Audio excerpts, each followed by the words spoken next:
Hello दोस्तों, आप सभी का स्वागत है। आज की वीडियो में हम जो है मौलिक अधिकारों के बारे में पढ़ेंगे। मौलिक अधिकार में अनुच्छेद 12 और 13 के बारे में हम जो है इस वीडियो में विस्तार से जानेंगे। इस वीडियो में हम लोग जो है अनुच्छेद 12 और अनुच्छेद 13 के बारे में विस्तार से पढ़ने का प्रयास करेंगे। इससे पहले वाली वीडियो में हमें जो है मौलिक अधिकारों के बारे में एक ब्रीफ इंट्रोडक्शन दिया हुआ कि मौलिक अधिकार क्या है, कहाँ से इसे लिया गया है, किसके विरुद्ध है ये, और मौलिक अधिकार कितने प्रकार के हैं, मौलिक अधिकारों में संशोधन कब किया गया, इन सब के बारे में हमने इससे पहले वाली वीडियो में देखा है। तो आज की वीडियो में क्या पढ़ेंगे, अनुच्छेद 12 और 13 के बारे में पढ़ेंगे। तो आज का वीडियो हमारा क्या है, आर्टिकल 12 एंड आर्टिकल 13, अनुच्छेद 12 एवं 13। ठीक है, क्या पढ़ेंगे हम लोग, अनुच्छेद 12 और अनुच्छेद 13 के बारे में। ठीक है, तो पहले हम देख लेते हैं अनुच्छेद 12 कि अनुच्छेद 12 में क्या है। तो अनुच्छेद 12 में क्या है, अनुच्छेद 12 में राज्य की परिभाषा दी गई है। क्या दिया गया है अनुच्छेद 12 में, अनुच्छेद 12 में दिया गया है राज्य की परिभाषा।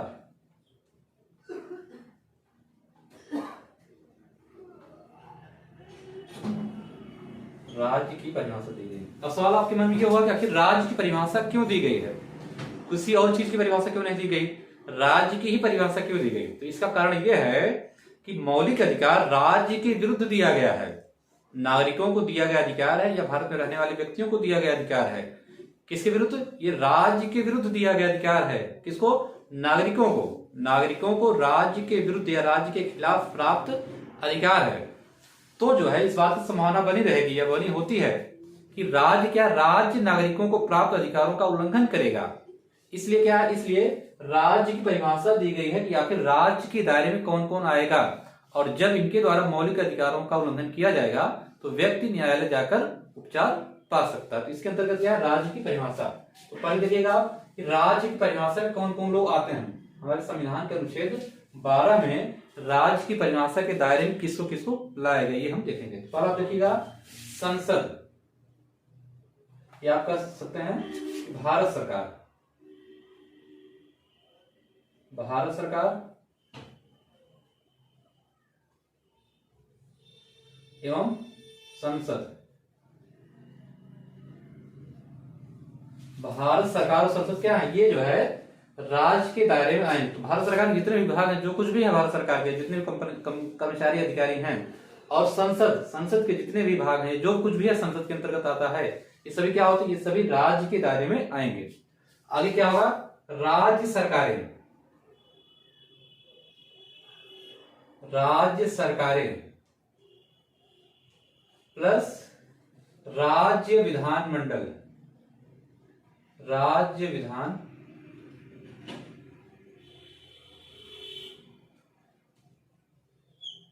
मंडल, मतलब राज्यों के दो विधानमंडल हैं और राज्य सरकारें, तो दोनों क्या, ये जो दोनों राज्य के अंतर्गत आएंगी। तो भारत सरकार भी आएगा, राज्य सरकार भी आएगा और संसद भी आएगा, और अलग अलग राज्यों के जो विधानमंडल हैं, जो कानून बनाती हैं उस राज्य के लिए, वह भी राज्य के दायरे में आएंगी। अब अगला कौन है, अगला कौन आएगा, इसमें आएंगे आपके स्थानीय प्राधिकारी, स्थानीय प्राधिकारी। इसका मतलब यह हुआ कि लोकल लेवल पे, स्थानीय लेवल पर जो हमारे कर्मचारी होते हैं, जो पंचायतें वगैरह होती हैं, जिला न्यास बोर्ड होता है, नगर पालिकाएं वगैरह होती हैं, ये क्या है, ये जो आपके स्थानीय प्राधिकारी के अंतर्गत आते हैं। इसमें क्या देखिएगा, इसका एग्जाम्पल हो सकता है पंचायतें, या स्थानीय स्तर पर जो भी निकाय होते हैं, चाहे शहरों में हो चाहे ग्रामीण इलाकों में हैं, जो स्थानीय स्तर पर स्थानीय क्षेत्रों के विकास के लिए गठित किए गए निकाय होती हैं, गठित की गई संस्थाएं होती हैं सरकार के द्वारा, वो सभी क्या है, वो सभी जो है स्थानीय प्राधिकारी के अंतर्गत आती हैं, और ये लोग राज्य की परिभाषा के दायरे में आएंगे। ठीक है, अब हम देख लेते हैं चौथा पॉइंट। ठीक है, आखिर इसके बाद कौन आएगा, तो चौथे नंबर कौन आएगा, चौथे नंबर पर आते हैं अन्य प्राधिकारी, अन्य प्राधिकारी।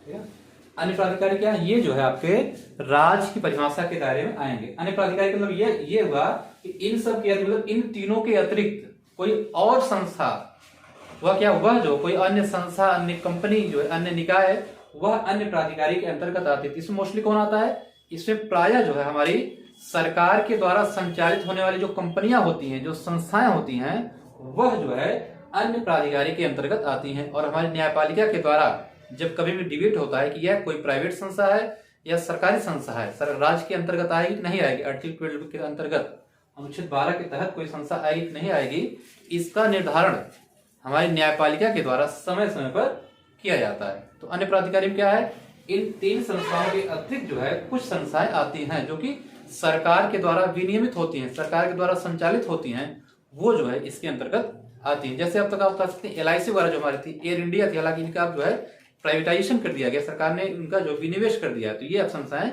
इसके अंतर्गत नहीं आएंगी। लेकिन जो कुछ भी कंपनियां बची हुई हैं, सरकारी कंपनियां हैं जो कि क्या है, सरकार के द्वारा नियंत्रित की जाती है, वो क्या है, वह जो है अन्य प्राधिकारी के अंतर्गत राज्य की परिभाषा के दायरे में आएंगे। उम्मीद है आपको राज्य की परिभाषा जो है क्लियर हो गई होगी। तो अब हम बढ़ेंगे अनुच्छेद 13 की तरफ कि अनुच्छेद 13 क्या है।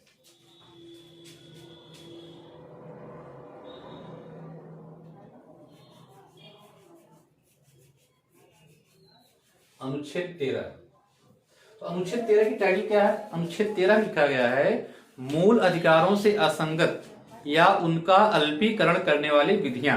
क्या है अनुच्छेद 13 में, मूल अधिकारों से असंगत या उनका अल्पीकरण करने वाली विधियां हैं। मतलब कह सकते हैं क्या, आर्टिकल 13 में विधि के बारे में, कानून के बारे में बात की गई। कानून क्या होगा, कानून का अधिकार कौन रखेगा, इसके दायरे में कौन कौन आएंगे, उनकी बात अनुच्छेद 13 में की गई। तो पहले हम लिख लेते हैं कि अनुच्छेद 13 में क्या है।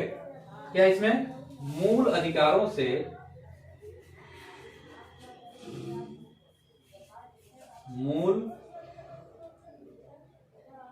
असंगत या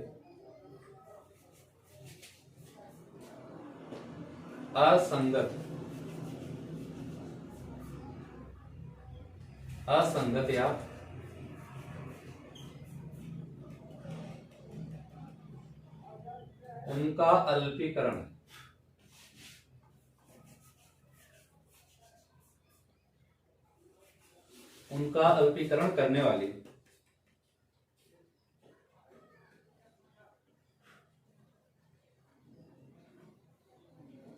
विधियां,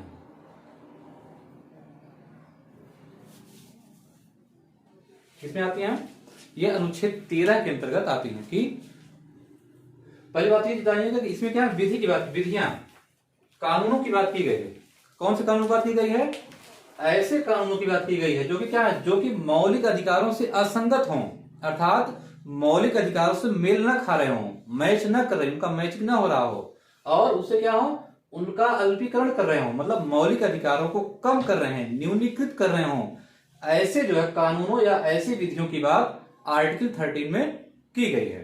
तो समझ में आपको कि अनुच्छेद 13 में क्या किया गया है, ऐसी विधियों की बात की गई है, ऐसे कानूनों की बात की गई जो कि मौलिक अधिकारों से मैच नहीं कर पा रहे हैं, मौलिक अधिकारों से मेल नहीं खा पा रहे हैं, बेमेल है मौलिक अधिकारों से, ठीक है, या फिर आप कह सकते हैं मौलिक अधिकारों का उल्लंघन कर रहे हो या उल्लंघन करते हुए दिखाई दे रहे हो, या फिर क्या है, उनका अल्पीकरण कर रहे हो, मौलिक अधिकारों को छीन रहे हो, मौलिक अधिकारों को कम कर रहे हो, ऐसी विधियों की बात इस जो है आर्टिकल 13 में की गई है। आप सभी को पता ही होगा कि भारत में कोई भी ऐसा कानून नहीं बनाया जा सकता हमारी संसद द्वारा या राज्य विधानमंडल के द्वारा जो कि व्यक्ति के मौलिक अधिकारों को छीन रहे हों, उनसे असंगत हों, उनका अल्पीकरण करने वाली कोई भी विधि, कोई भी कानून, कोई भी अधिसूचना, कोई भी अध्यादेश, कोई भी नियम, कोई भी विनियम, ये क्या है, ये जो है विधि का प्रभाव नहीं रखेगा। तो कहने का मतलब क्या हुआ, कहने का मतलब यहाँ ये हुआ कि व्यक्ति के मौलिक अधिकार ऊपर हैं, ये क्या है, ये जो है सर्वोच्च स्तर पे हैं, उसके नीचे ही या उसके दायरे में ही हमारी संसद के द्वारा या राज्यों के विधानमंडल के द्वारा बनाए गए कानून हो सकते हैं। अगर हमारी संसद ने कोई ऐसा कानून बना दिया है जो कि भाग 3 से असंगत हो या मौलिक अधिकारों से असंगत हो, तो क्या है, उस दशा में कोई भी कानून का आधार नहीं रखेगा, विधि के दायरे में नहीं आएगा, जबकि बल्कि क्या होगा, बल्कि वह जो है अवैधानिक होगा, असंवैधानिक होगा। क्यों, क्योंकि वह जो व्यक्ति के मौलिक अधिकारों का उल्लंघन कर रहा है। तो मोटे तौर पे हमने क्या देखा कि आर्टिकल 13 में क्या है, तो विधि की बात की गई है और कोई भी विधि नहीं होगी अगर वह व्यक्ति के मौलिक अधिकारों का उल्लंघन कर रही हो तो। उम्मीद है आप सभी को ये वीडियो समझ में आया होगा कि आखिर आर्टिकल 12 में और आर्टिकल 13 में कौन कौन सी बात की गई है।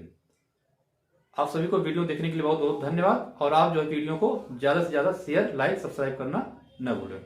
धन्यवाद।